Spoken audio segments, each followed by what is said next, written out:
தலித் சகோதரிகள் கற்பழிக்கப்பட்ட சம்பவத்தை கண்டித்து உத்தரப்பிரதேச முதல்வர் அகிலேஷ் யாதவ் வீட்டு முன் போராட்டத்தில் ஈடுபட்ட பெண்கள் மீது போலீசார் தடியடி நடத்தியதால் லக்னோவில் பதட்டம் ஏற்பட்டது.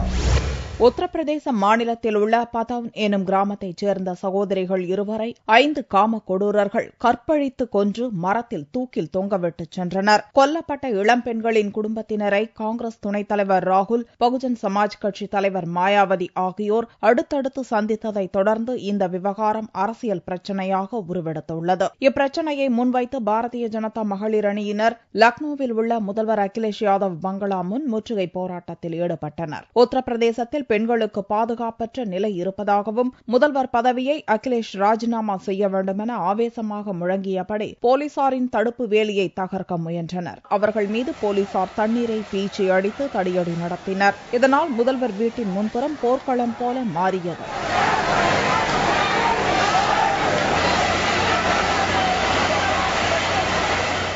ये जो बदायूं की घटना है, इसमें जो आज हमारे प्रदेश में जो कानून व्यवस्था पूरी तरह से ध्वस्त है सपा सरकार में, और ये मुलायम राज में जब जब इनका राज आता है, अखिलेश सरकार जब से बनी है तब से बहनों के संग अत्याचार दुराचार आए दिन रोज कोई ऐसा पेपर नहीं है जहां पे 10-20 घटनाएं न घटी हों।